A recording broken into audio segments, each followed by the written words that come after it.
Hello viewers, আসসালামু আলাইকুম। কেমন আছেন সবাই? আজকে শীতকালীন সবজি বেগুন, আলু এবং মাছ দিয়ে কিভাবে খুবই সুন্দরভাবে রান্না করে আমি খেয়ে নিয়েছি তা আপনাদের মাঝে শেয়ার করে দিয়েছি। প্রথমে আমি পেঁয়াজ পরিমাণ মতো রেগুলার রান্নার তেল দিয়ে দিয়েছি। পেঁয়াজ, কাঁচামরিচ, লবণ দিয়ে সুন্দরভাবে কষিয়ে তারই মাঝে আদা রসুন দিয়ে দিয়েছি সুন্দর করে। আদা রসুন দিয়ে আবার নেড়েচেড়ে নিয়ে আমি মশলাপাতি দেওয়া শুরু করে দেব। প্রথমে আমি জিরা গুঁড়ো দিয়ে দিয়েছি, সাথে পরিমাণ মতো হলুদ গুঁড়ো দিয়ে দিয়েছি, মরিচ গুঁড়ো দিয়ে দিয়েছি। এবার আমি হালকা একটু পানি দিয়ে সুন্দরভাবে কষিয়ে নিব যেন ঝাঁঝ না বের হয়।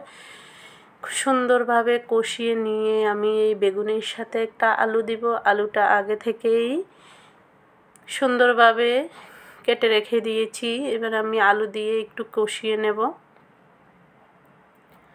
আলুটা একটু আগে কষালে যেহেতু বেগুনটা খুবই সহজভাবে সিদ্ধ হয়ে যায় তাড়াতাড়ি, তাহলে বেগুনটা বেশি বেশি সিদ্ধ হবে না।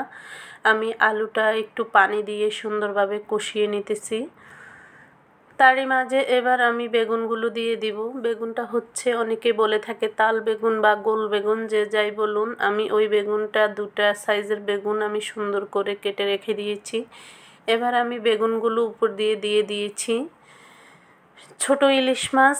আমি ছোট ইলিশ মাছ দিয়ে রান্না করব। ছোট ইলিশ মাছটা ভেজে নেব না, সুন্দরভাবে হলুদ মরিচ তেল দিয়ে আমি সুন্দর করে কষিয়ে নেব একটু পানি দিয়ে। তাই ওই মাছটা আমি উপরে দিয়ে কষানো মাছটা দিয়ে এভাবে রান্না করব। সব সময় আসলে গ্রাম অঞ্চলে এভাবে অনেকে রান্না করে থাকেন, তাই তো আমি এই রান্নাটা শেয়ার করে দিয়েছি। এভাবে রান্না করলে অনেকটাই টেস্ট হয়। এবার একটু আমি টমেটো দিয়ে সুন্দর করে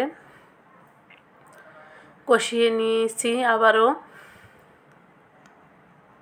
কষিয়ে নিয়ে এবার আমি উঠিয়ে মাছগুলো দিব। মাছগুলো দেওয়ার জন্য চলে যাব সুন্দরভাবে।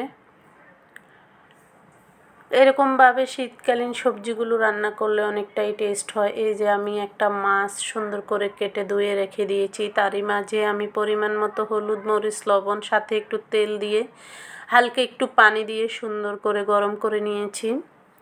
এরকমভাবে মাছ জাল করে নিয়ে রান্না করলে অনেকটাই টেস্ট হয়।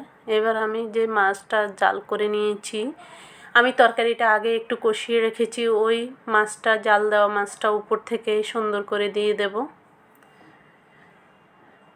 সুন্দর করে দিয়ে আমি রান্না করব। এরকমভাবে এই সবজিটা তরকারি হিসাবে রান্না করলে এতটাই মজা হয় যে অন্য মাংসের কোনো প্রয়োজন হয় না, অনেকটাই টেস্ট। যারা তরকারি পছন্দ করেন খেতে তারাই বুঝবেন। এবার আমি আরেকটু একেবারে পানি দিয়ে নিয়েছি, আর পানি দিব না।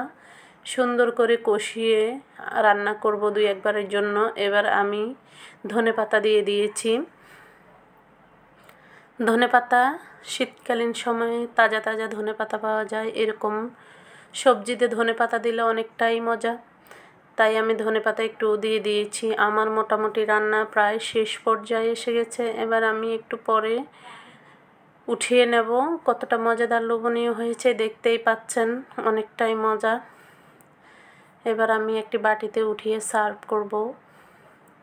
সবাই এরকমভাবে শীতকালীন সবজিগুলো খুবই সুন্দরভাবে রান্না করে নেবেন। যারা আমার মতো এরকম ঝাল ঝাল পছন্দ করেন একটু ঝাল দিয়ে নেবেন, যারা ঝাল পছন্দ করেন না একটু কমিয়ে নেবেন পরিমাণ অনুযায়ী।